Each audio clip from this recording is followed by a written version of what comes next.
Hello guys, in this video I will explain virtual pending orders, also called hidden pending orders. What exactly are virtual pending orders? They are orders that are not sent to the broker but are stored in the program's memory. To place a virtual pending order, expand the section with order parameters in the main panel of the Trade Manager. Here, you will find several options for the orders. First one is a virtual pending order. I will click on here and I will place the pending order. As you can see now, the pending order is not visible in the orders list of the MetaTrader platform, but you can see it as the lines on the chart. Now, if you want to change this and you want to have pending order visible, you can go in here. Just click on the gear icon and go to order parameters, and then just uncheck this. The Trade Manager will ask you, are you sure you want to change the virtual pending order to a standard pending order?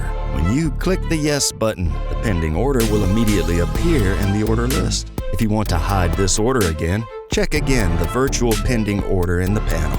In Trade Manager, virtual pending orders are handled in the same way as standard pending orders. You can change the stop loss and take profit as you want from here.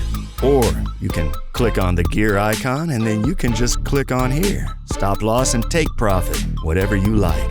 Now, if you want to drag the order, you can do that as well in here. Just click on the open up the price and then drag the order. Let's see how the activation of a virtual pending order looks like.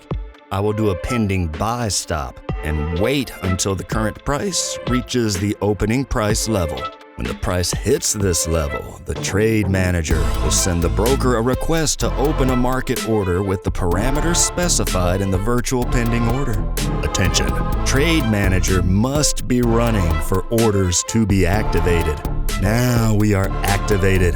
As you can see now, it's clearly showing the market order on the list, and now you can manage it like a standard order. Okay guys, that's pretty much it. I hope you enjoyed. Don't forget to share, like, and subscribe.